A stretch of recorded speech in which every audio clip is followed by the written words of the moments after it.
Buenas tardes, gracias por estar con nosotros una vez más aquí en su programa Futuro en Acción. Hoy compartiendo la mesa con Juan Carlos de Granados y tenemos el gusto de tener con nosotros hoy como invitado al economista Mauricio Pozo, ex ministro de Finanzas, dos veces ministro de Finanzas, con quien será un gusto evaluar la situación económica y financiera del país y también de la región. Para los que siguen el fútbol, estamos aquí entrando a un tema raro en el sentido de que Argentina va perdiendo 1-0 y están en el descanso de la mitad. Veremos qué pasa en la segunda parte. Y adelante, Juan Carlos, por favor. Así es, buenas tardes, director Giovanni Ginata. Egipto va ganando 1-0 contra todos los pronósticos, así que vamos a ver cómo se desenvuelve esa situación.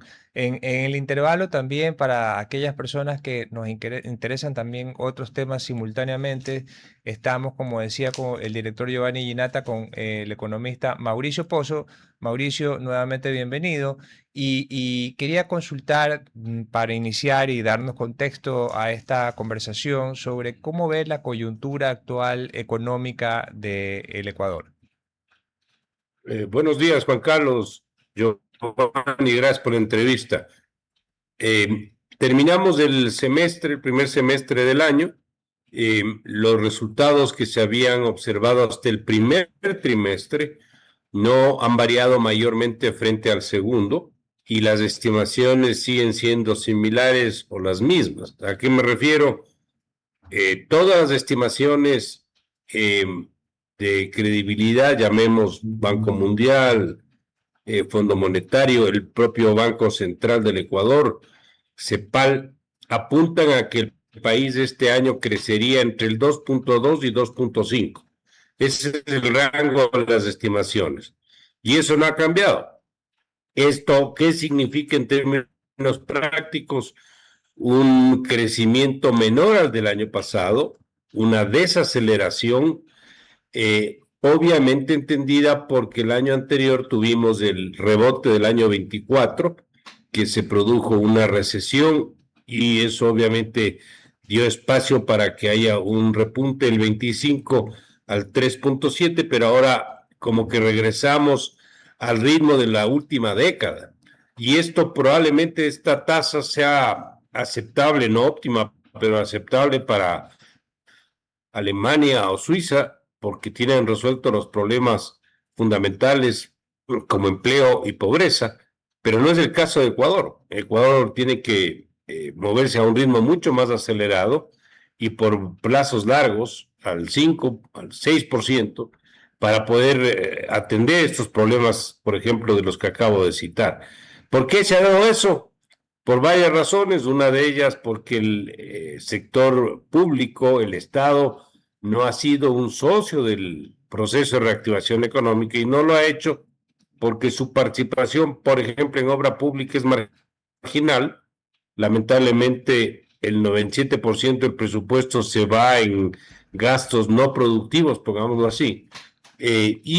Por otro lado, el sector privado no ha invertido todo lo que pudo haber invertido porque siguen presentes una serie de restricciones, como es, por ejemplo, la inestabilidad tributaria. Todos los años tenemos cambios del sistema tributario, seguimos con restricciones al libre flujo de capitales, como es el impuesto a la salida de divisas, continuamos con una justicia que no da ninguna señal de seguridad y el inversionista, por ejemplo, de afuera, siempre pide arbitraje externo porque no confía en la justicia ecuatoriana. El tema de la seguridad incide porque es difícil atraer inversión en un país, lamentablemente tenemos al Ecuador. El tema laboral, que sigue siendo una restricción para inversión, es una estructura que no facilita la contratación, la aleja, entre otros factores, y por eso no se ha movido la inversión privada al ritmo que ha querido el sector público, y expliqué por qué no, y eso incide en la inversión y eso incide en el crecimiento económico que para el año es en las tasas que acabo de citar. Esto simplemente como una parte introductoria, podemos hablar de los otros indicadores más adelante. Mauricio, hablando de crecimiento, evidentemente para crecer y para poder aumentar el PIB, sobre todo el PIB per cápita, que es lo que nos interesa, tú hablaste de países que serían dignos de copia, como por ejemplo un Suiza, Ojalá el Ecuador pueda ser mañana la Suiza de América. Necesitamos crecer. Y para crecer hay que invertir. Y tú ya has mencionado el tema de la inversión pública, la inversión privada y también el tema de la inversión extranjera directa. Veía aquí en el Universo una noticia aparentemente positiva de que el año 2026 arranca con una inversión directa más alta en los primeros meses de los últimos 25 años y habla de una cifra de 431.5 millones. Evidentemente es una buena señal, pero ¿es suficiente? Esa es una pregunta que me gusta que me hagas porque para que termine de aclarar. Hay algunos artículos que se han hecho respecto a este resultado. Fíjate algo. Hay un crecimiento importante en la inversión extranjera directa de este primer trimestre frente al mismo del año pasado y frente a los de los años previos. Correcto. Pero estamos en la base de la pirámide, Giovanni. O sea, nos estamos alegrando porque ha crecido. Yo no digo que crecer sea malo, es bueno, pero lamentablemente sigue siendo un valor un poquito más alto del 1% del PIB. Los vecinos hablan de crecimientos del 3 y del 4% del PIB, es decir, seguimos bajos. Es una tasa pequeña. Claro que si esto continúa creciendo a ritmos acelerados, podríamos recuperar. Pero eso solo el tiempo lo dirá, pero por el momento es una cifra positiva que haya crecido la inversión extranjera, que sea mayor a de los años anteriores, pero respecto al PIB, por ejemplo, como indicador de referencia, sigue siendo un valor pequeño. El grueso de esto es comercio. Todavía no he identificado qué actividades o qué empresas del área comercial son las que se han beneficiado de esta inversión extranjera, pero esto es un poco la información que te podría citar. Hay que ver en el tiempo cómo se comporta esto, cómo se desarrolla, para poder ir graduando, ojalá, a los niveles que llegamos, inclusive en el Ecuador. En el año 2003, 2004, sobre todo, la inversión extranjera fue del 2.7, 2.8. Ahí el proyecto del OCP ayudó mucho, sin duda alguna, pero tenemos que alcanzar eso y más. Y para eso se requieren una serie de otras decisiones. La baja el riesgo país ayuda, pero obviamente esto es insuficiente. Y esto mide mucho la capacidad de pago de la economía, pero no mide, por ejemplo, la sostenibilidad fiscal, ni mide el crecimiento económico. Entonces, esos son temas que habrá que verlo en su tiempo. Un poco desde primicias, el medio de comunicación decía que gran parte de ese crecimiento en la inversión extranjera directa se contabiliza por reinversión de utilidades. En todo caso, yo lo que quería consultar es que hay un proyecto de reforma al Código Orgánico Monetario y Financiero relacionado a la ampliación del mercado extrabursátil. No sé si está familiarizado con ese asunto y si está, cómo lo percibe. A ver, hay varios temas aquí. Efectivamente, la forma de contabilización de la inversión extranjera es importante para ver qué impacto va a tener la misma. La reinversión de utilidades no es de ninguna manera una mala señal, es una buena señal. Pero no es lo mismo la reinversión de utilidades en proyectos de expansión, por ejemplo, que en la presencia de nuevos inversionistas en el Ecuador. Yo quisiera ver aquí nuevas plantas de hidroelectricidad, yo quisiera ver aquí nuevas actividades en turismo importantes con inversión extranjera, quisiera ver nuevos bancos en el país de capital externo, y eso no hemos visto. Y puede ser Entonces, también por temas hay tributarios que ver, por también. lo tanto, que sí, puede ser también por eso, y parte puede ser la explicación que se hizo. Ahora tenemos en el programa con el fondo nuevamente un tema tributario que no sabemos en qué consiste. Correcto. Ojalá sea solo un tema de la base de la contribución y no topen las tasas. Yo creo que no deberían topar las tasas. Pero bueno, Este es un tema que habrá que ver cuando se conozca más en detalle ese concepto.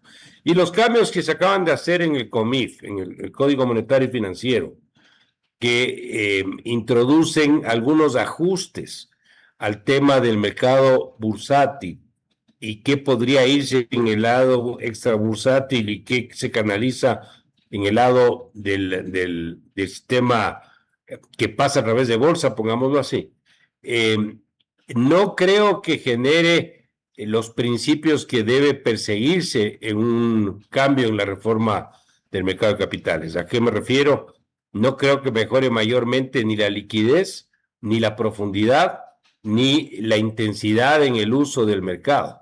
Sigue siendo un mercado pequeño, poco profundo, desconocido para la gran mayoría, y los cambios de ponerle la opción del extra bursátil, por ejemplo, a los papeles de deuda pública y dejarle lo otro, yo creo que no va a generar ese cambio de actitud, inclusive para los actores del mercado. Así que yo en eso soy un poquito escéptico de los cambios que esto vaya a producir.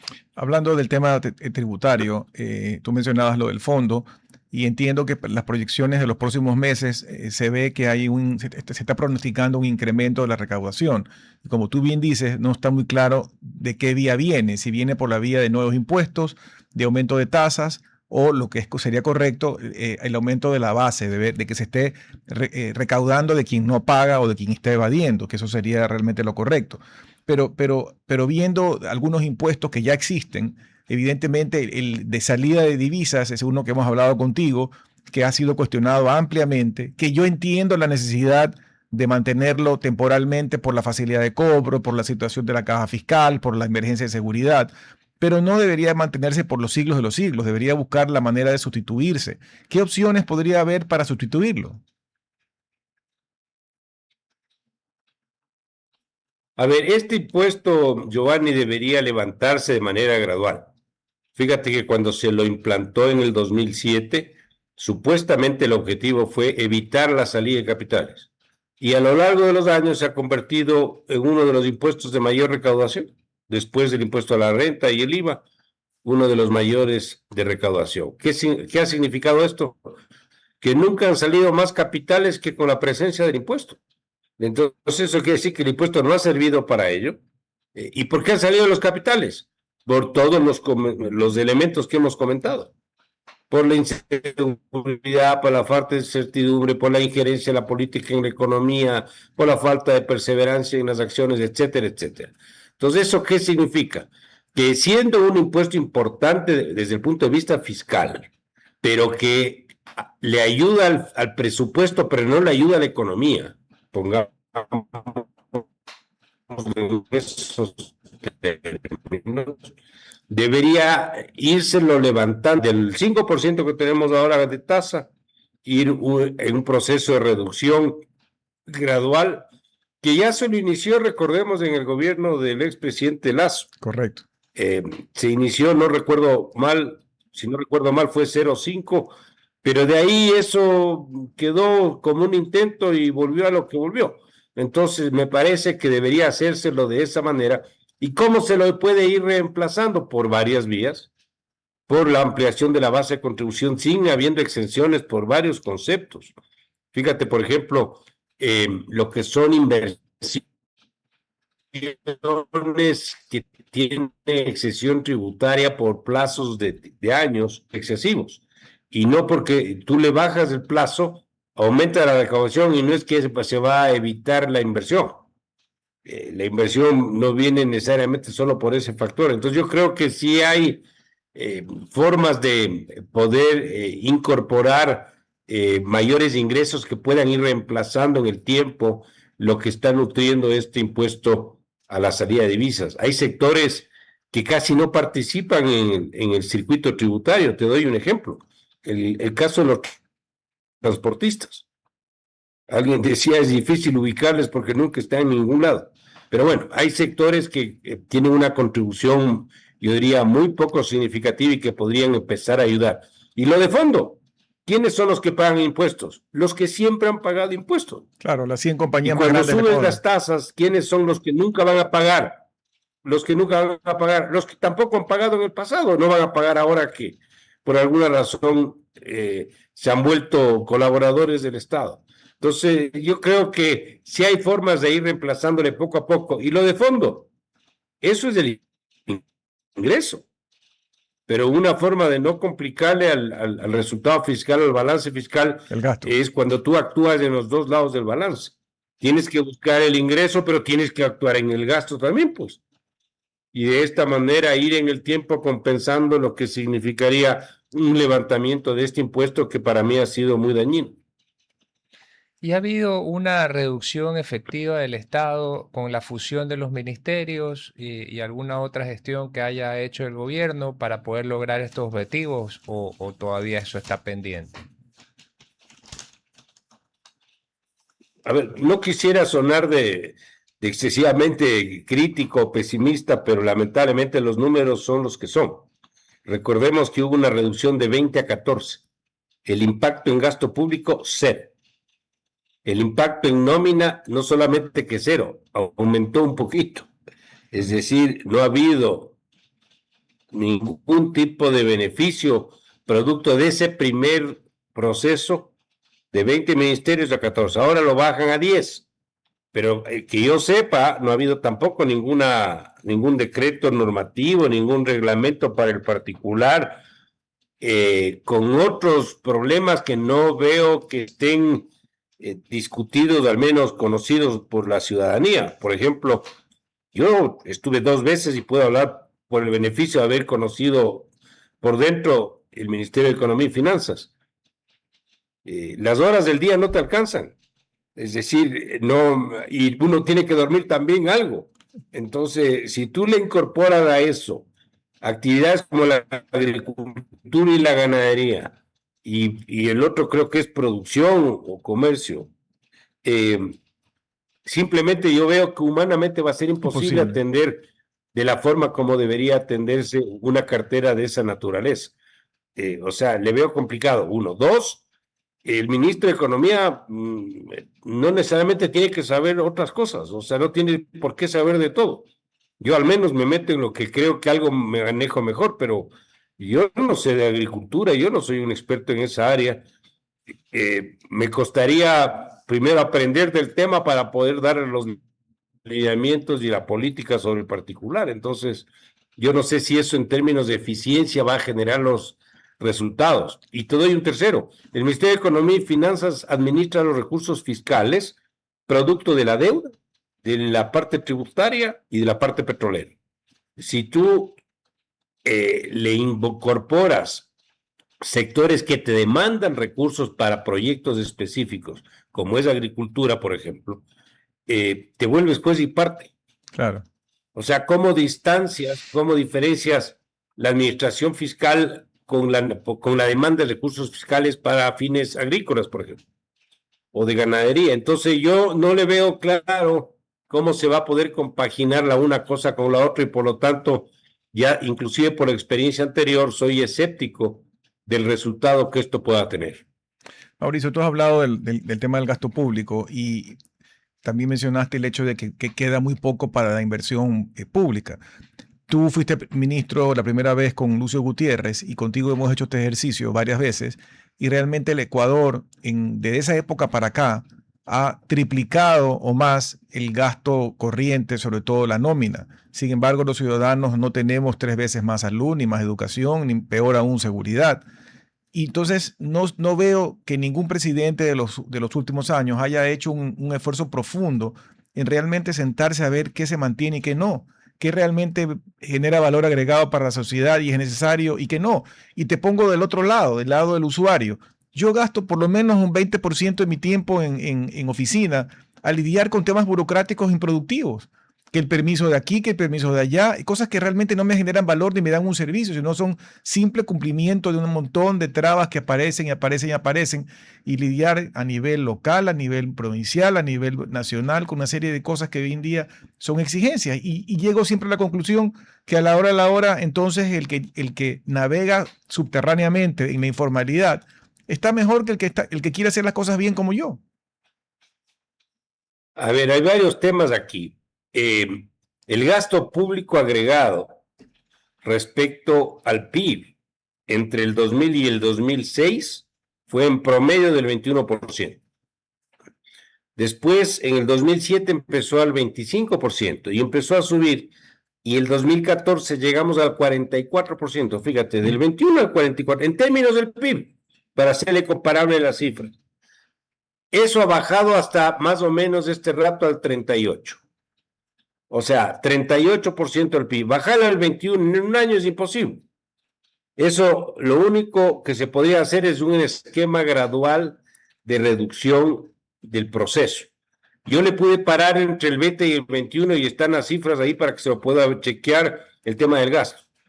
O sea, le frenamos y le pusimos con ceros ajustes, inclusive en el área del salario, que tuve que pelear para mantener los $400 de salario básico unificado, el 21, que era el 20 también de 400, y ahí tuve N problemas, inclusive con algunos miembros del gabinete, porque querían aumentar y no había razón técnica alguna para aumentar el salario. El problema del país no es el nivel salarial, el problema del país es que no hay trabajo. Y cada vez que subes el salario le impactas en el gasto público también. Entonces se tomaron algunas acciones ahí en ese sentido, pero efectivamente yo sí creo que hay que entrar en un proceso gradual, sí, porque no hay cómo hacerlo de una sola, pero hay que seguir caminando en una línea que nos permita una sostenibilidad fiscal. Si parte del problema que tenemos es que no hay una garantía de que vamos a tener menores niveles de desequilibrio, porque simplemente no hay una normativa que te garantice, por ejemplo, menor dependencia de deuda. Entonces eso, ¿de dónde viene? Del tamaño del Estado. Y parte de eso, ¿qué es el gasto? Que no tiene los ingresos suficientes y nos obliga a entrar en endeudamiento externo y además en procesos de déficit recurrentes. Entonces eso tiene que manejarse gradualmente, como digo. No ha sido fácil, muchas decisiones en ese ámbito no son políticamente simples y los gobiernos rehúsan hacer eso. ¿Qué se podría hacer? En deuda interna hay campo donde caminar. Por ejemplo, hay una discrepancia en intereses que es deuda pública y es gasto público entre distintos tipos de tenedores, por ejemplo, de papeles de deuda interna. Es parte del problema, por cierto, de esta reforma que se acaba de hacer, que más bien abre el abanico de las discrepancias de los rendimientos de la deuda. Primer tema. Segundo, la propia nómina.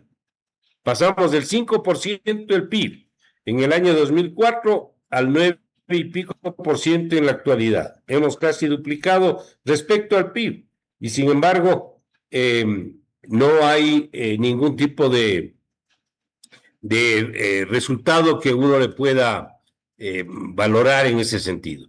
El tema de los subsidios, todavía hay algunos que no funcionan bien, que se lo puede también arreglar y mejorar.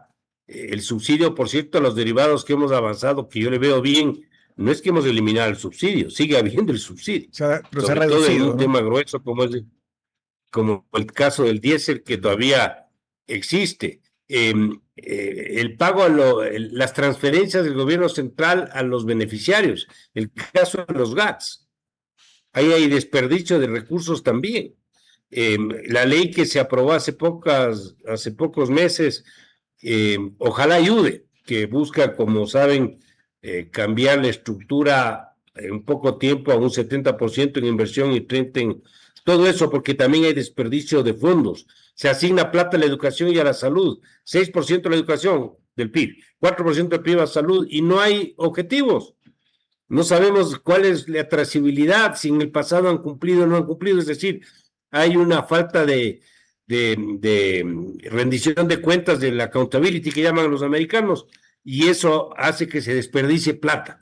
Y por último, el rol del Estado, pues, si el Estado sigue de empresario, siga administrando eléctrica, siga administrando hidroeléctrica, siga administrando empresas de telecomunicaciones, siga administrando la actividad petrolera y lo hace mal.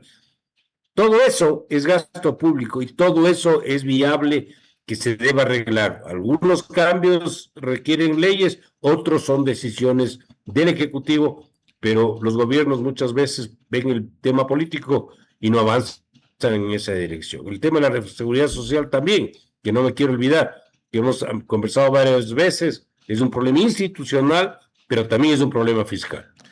Bueno, vamos a ir a un corte breve y regresamos enseguida para seguir con este interesante diálogo. RTP 96.5, a la conquista del mundo digital. Programas de opinión con referentes de la comunicación. Noticias para contar todo lo que está pasando en todo momento. Una variedad de segmentos con lo que necesitas saber. Todo para mantener a nuestra audiencia y seguidores siempre bien informados. Siempre RTP. Buena compañía. Gracias por regresar con nosotros a su programa Futuro en Acción. Para las personas que recién se enganchan, estamos conversando con el economista Mauricio Pozo sobre su visión de lo que sucede en la economía y la política, especialmente interna en el Ecuador. Aquí solo con la novedad en el corte, Mauricio, que ya va 2-0 Egipto contra Argentina. Sería pues una noticia terrible para Sudamérica, perder otro elemento más. Pero así es el fútbol y como decía el otro día un director técnico, ya en esta etapa cualquiera puede ganar porque cualquiera está casi al mismo nivel y las diferencias se han acortado en la rivalidad de los países. Volviendo a lo que tú mencionabas sobre los gastos y sobre las distintas cosas que hay que ajustar, tú mencionabas lo del seguro social, lo hemos conversado varias veces. Hay grandes nubarrones hacia futuro. Hay un estudio que se hizo en la época del presidente Lasso alrededor de la parte de pensiones, donde establece una hoja de ruta que yo entiendo, que yo sepa, no se ha hecho nada con respecto a esas recomendaciones, pero el problema sigue ahí. O sea, el hecho de que tú no atiendas un problema no elimina el problema ni soluciona el problema sigue allí. Y hay personas muy preocupadas con respecto a lo que pase en los próximos años con respecto a las pensiones y entiendo que los números estuvieron dados en ese estudio. Efectivamente es así. Una comisión técnica del Banco Mundial elaboró este trabajo. Ahí están los insumos, yo diría, principales que podrían dar lugar a una reforma a la seguridad social. Pero aclaremos algo. El trabajo que se hizo es solamente en el lado pensional. Es decir, el seguro, como sabemos, en Ecuador tiene dos tipos de prestaciones. Las prestaciones de jubilación, pues está jubilación, vejez, muerte, etcétera, y las prestaciones de salud. Ahí no hay un trabajo hecho y deberíamos entrar en ese trabajo. Pero independiente de ello, en el caso pensional de los cambios que se promovieron ahí en el estudio, que se desarrollaron en el estudio, no se ha hecho nada. Eso está ahí descansando, esos son recursos que entrega el gobierno central en el aporte del 40% a la seguridad social, vale aproximadamente a 3.300 millones de dólares al año, pero eso proyectado de aquí a 2 años, 3 años, va a ser 5 o 6 mil millones. Y eso va a ser imposible de cubrir, esté quien esté de autoridad pública en ese momento. Y por lo tanto es un problema para el Estado que no va a poder cubrir. Y es un problema para la seguridad social no recibir la plata también, o no recibir en el monto que requiere. Es más, ahora ya no alcanza. Ahora la seguridad social está de alguna manera dejando de invertir, más que dejando de invertir, está revirtiendo ciertas inversiones para poder cubrir las pensiones. ¿Qué plazo va a tener esto? Es muy difícil anticipar. Lo único que sí me queda claro a mí es que plazo largo no es. Esto va a ser plazo corto y no hemos tenido en el Ecuador nunca un problema de que no se puede pagar las pensiones. No quiero ni imaginarme lo que significaría eso en un futuro, ojalá nunca ocurra. Entonces, ahí se requiere una reforma a la seguridad social de fondo y de forma, donde están los cambios en los parámetros para el tema del servicio, de la prestación de jubilación, vejez y muerte, y donde está ahí la edad de la jubilación, que puede ser que no se la toque, pero se le pueda de alguna manera compensar con otros cambios, como son el número de años de aporte, que aquí son los 5 mejores años, en la mayoría de países son 10 años o en algunos todo el periodo del aporte. La forma del cálculo para el monto de la jubilación, que es otro, está ahí, es un poco sesgado a los niveles altos que a los niveles bajos, y una serie de elementos que unidos todos pueden permitir darle más sostenibilidad, en este caso actuarial, al tema pensional.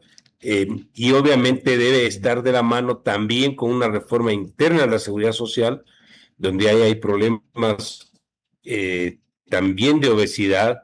Hay 35,000 trabajadores, creo que son un poquito más, 37,000 ahora, y no se ha topado. La mayoría sí son del área de salud, pero no por ello no quiere decir que se requieran o no se requiera hacer recortes y ajustes, porque hay un problema de gestión enorme por ejemplo, la atención de los centros de salud. Hay 104 centros de salud entre hospitales, dispensarios, etcétera, y el nivel de eficiencia en la atención es muy malo.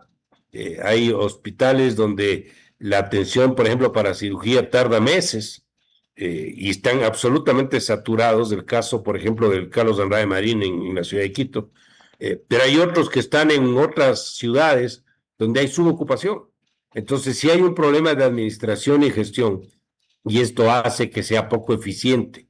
Pero para hablar en el fondo, la seguridad social, como hemos anotado varias veces, requiere una reforma integral de fondo para poder darle viabilidad, darle un buen servicio, si es que se va a mantener el área de salud, por cierto, ahí adentro, porque había la intención del gobierno de pasarle a la salud pública, pero ese es otro lío que podemos hablar también, y el tema pensional que acabo de citar.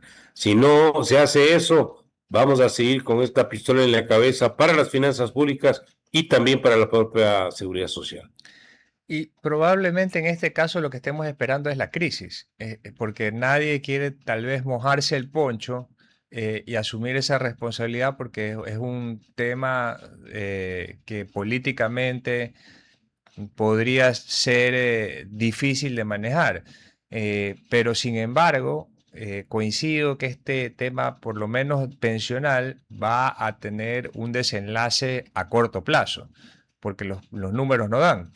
Y tal vez al público no le queda claro que tenemos, como tú dices, esa pistola en la cabeza a corto plazo, y no estamos haciendo realmente nada para poder solucionar. Es correcto, y hay factores que están fuera de la decisión inclusive del gobierno, por lo que con mayor razón hay que hacer la reforma. Fíjate, cada vez hay menos aportantes, por varias razones. Uno, porque la tasa de natalidad en el Ecuador se ha reducido. Segundo, por el propio problema del empleo. Claro, no hay empleo. Para poder aportar necesita estar empleado. Los voluntarios que aportan son pocos, por poner de alguna manera. ¿Y cuál es del otro lado de la moneda? Que la etapa de atención de jubilación entre la jubilación y la muerte del afiliado antes era en promedio de 12 a 15 años, ahora viven 25 años más. Claro. Entonces, por ponerlo en resumen, hay más gente de la tercera edad que atender, y no hay la plata. Entonces, yo sé que este es un tema un poco fuera de la parte numérica, pero eso significa que inclusive por esa misma razón hay que tomar acción. Pero los gobiernos siguen pateando el problema, es papa caliente, que otro resuelva, y ahí vemos cómo vamos solucionando cada año las necesidades de recursos. Mauricio, tú dijiste algo importante y que lo hemos mencionado también en el pasado, y es esta maldición que hay entre la decisión técnica, económica o técnica en cualquier sentido, en el sentido de salud, en el sentido de educación, y la política, sobre todo cuando vienen periodos electorales. Entonces, un presidente en funciones, quien sea que esté en funciones, tiene, por más que sepa lo que tiene que hacer, y tú has mencionado algunos frentes en esta conversación, pero casi todos esos frentes que he mencionado implican tomar decisiones duras y normalmente poco agradables, poco políticamente redituables, y que pueden significar pérdida, erosionar tu capital político Y como a cada rato tenemos procesos electorales, ahora tenemos uno que ya viene en pocos meses, en noviembre, eso evita que se tomen estas decisiones. Entonces seguimos año tras año, década tras década, evitando la toma de decisiones de las cosas que sabemos que tienen que hacerse, porque se pone por encima la política. Lamentablemente es así, Giovanni. Cuando se hizo el cambio de la ley en enero del 21, yo estaba en ese momento en el ministerio, se le llamó la Ley de Defensa de la Dolarización, que es del COMIF. Esa ley la logramos aprobar con algunos objetivos, pero por citar dos principales. Que no repitan lo que ya hicieron en el pasado. Recordemos que estábamos en inicio del proceso electoral y estaba Guillermo Lasso de candidato y estaba el candidato del correísmo.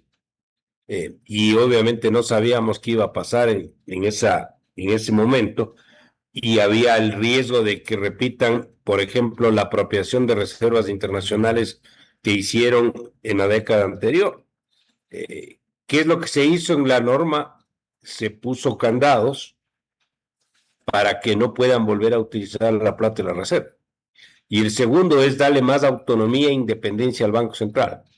Fíjense el beneficio económico y macroeconómico que ha tenido eso para el Perú, donde el presidente del Banco Central, Banco de Reserva, que se llama allá, Julio Velarde, que yo lo conozco, es un gran economista, está 22 años sentado ahí y se han caído 8 gobiernos y el señor no se mueve del puesto. Esa es una institución, es una institucionalidad. En el campo del Ministerio de Economía y Finanzas del Perú, los ministros no pueden entrar y cambiar todo lo que quisieran. Tienen espacios donde pueden hacer cambios. Lo otro es institucional. Entonces, ese tipo de reformas ayudan a ir separando un poquito la incidencia de la política en la economía. Y en ese sentido yo creo que el Ecuador se ha quedado muy atrás.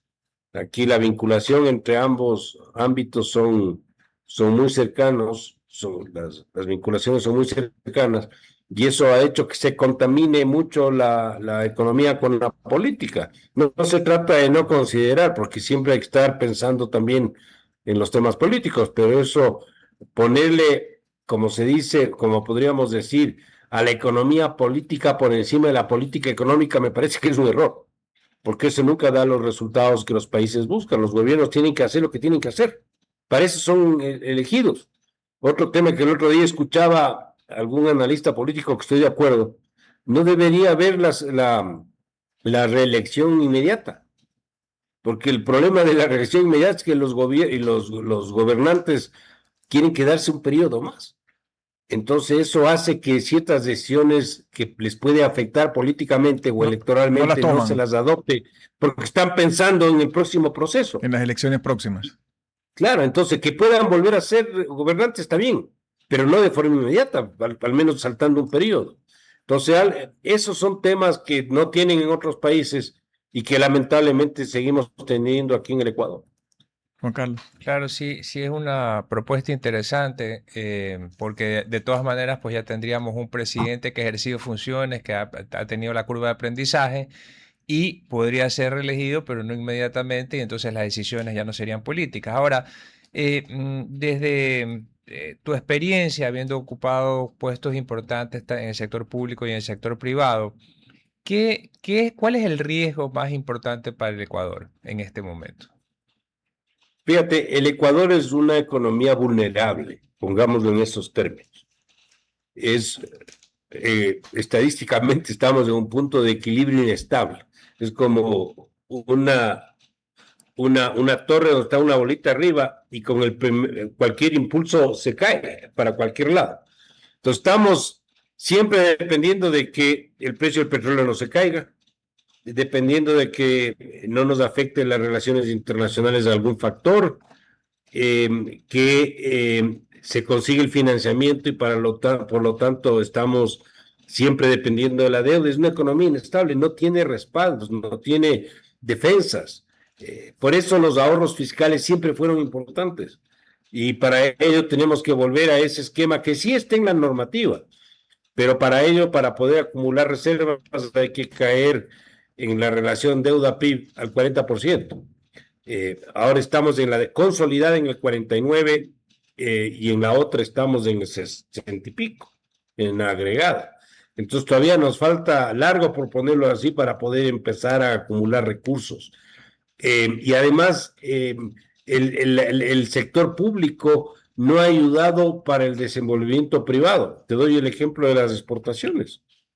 ¿Por qué estamos bien en el área comercial, en el comercio exterior? Por las exportaciones privadas, que han dado muestras de tener un trabajo de apertura de mercados, de inserción en nuevos mercados, de defenderse ante las circunstancias de costos internos altos, como es el tema laboral, por ejemplo, etcétera.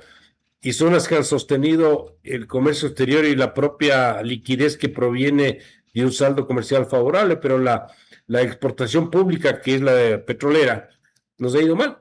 Y nos ha ido mal porque el Estado no hace bien las cosas y la producción no solo que no ha subido, sino que ha decaído. Entonces ahí tienes tú algunos, creo yo, ejemplos o formas de entender un poco la situación esta. Mauricio, hablando de todos los riesgos que enfrenta el Ecuador y como tú decías, tenemos esta bolita en la parte alta de una torre y puede venir pues un viento, un temblor, una situación de caída del precio del petróleo, lo que fuera. Y tenemos en las manos no un potencial, sino un evidente tema de un mega niño que está anunciado técnicamente, ya hay síntomas en el Ecuador, ya se ha reducido la pesca, el agua está caliente, hay una serie de problemas que ya sienten los pescadores, especialmente los artesanales. Entonces parece que esto se viene porque se viene. Lo que no sabemos todavía es qué intensidad real va a acabar teniendo sobre las lluvias, sobre la infraestructura, etcétera. Yo leí un artículo reciente en el lado peruano donde ya algún experto anticipaba una posible caída del PIB de 3-4%. Entonces, una cosa como esa, ¿cómo nos golpearía en ese equilibrio, digamos, forzado que tú mencionas?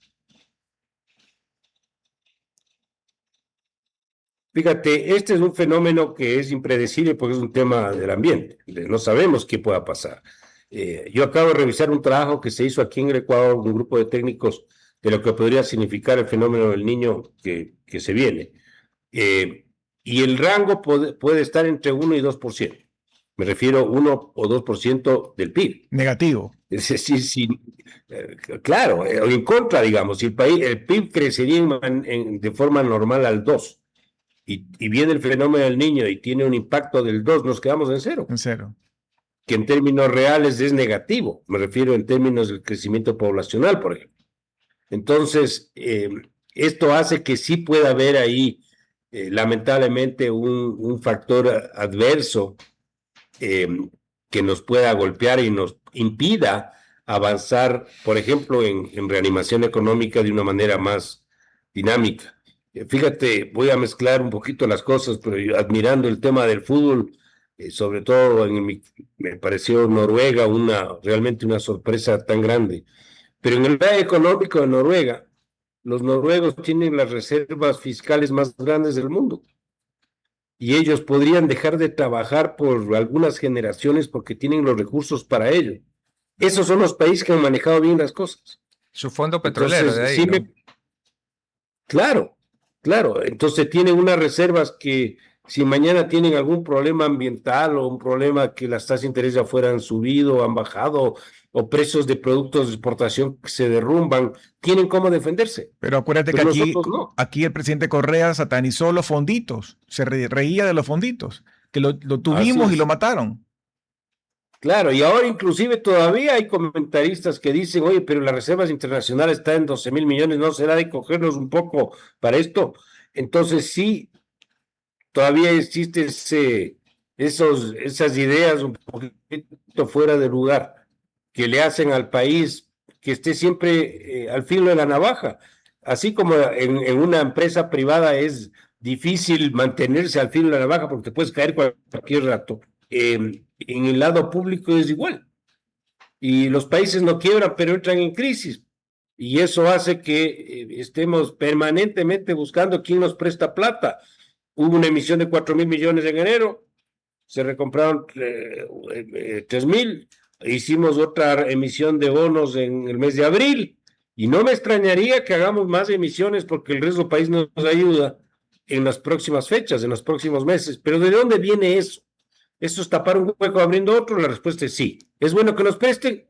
Sí, es verdad, es bueno porque somos sujetos de crédito. Pero eso no tiene un final feliz, pues. Porque esto es simplemente seguir dependiendo del financiamiento internacional. ¿Por qué? Porque no hemos tomado las decisiones que nos permitan un menor nivel de adicción al endeudamiento público. Pero ese círculo negativo que tenemos durante décadas de mayor hueco fiscal, más deuda, más hueco fiscal, más deuda, tiene que algún rato detenerse, ¿no? Aquí nos damos golpes de pecho de la soberanía, pero qué mejor soberanía de ser un país como en su momento pudo convertirse en Singapur, que pasó pues de la pobreza a la riqueza y de tener déficit a tener excedentes. Ojalá algún día, en vez del discurso, podamos tener estas acciones y saquemos pecho de cosas reales. Así es, yo creo que hay que hablar menos y hacer más.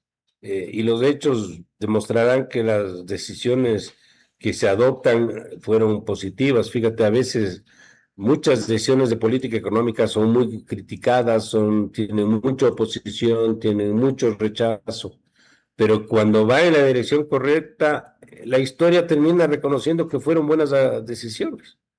Pero muchas veces siempre estamos pensando en la próxima elección. Aquí vivimos en elecciones, ahora viene otra, después de 2 años otra presidencial, y encima hay opciones de reelección, entonces seguimos en lo mismo. Bueno, Mauricio, se nos ha acabado el tiempo. Te agradecemos muchísimo por compartir con nosotros esta hora, justo mientras ha hecho el milagro Argentina de empatar 2-2 a un complicado partido que todavía no termina. Gracias por dedicarnos este tiempo. Gracias también a ustedes por atendernos. Que tengan una buena tarde. Hasta el día de mañana. Hasta aquí, Futuro en Acción.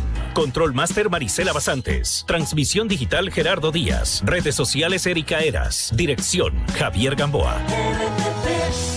Todos los derechos reservados. RTP 2026. Si disfrutó este programa y aportó de manera positiva en su vida, déjenos sus comentarios en Instagram, página web o WhatsApp, así como los aplausos al artista son sus mensajes al equipo de RTP Ecuador. RTP. Buena compañía.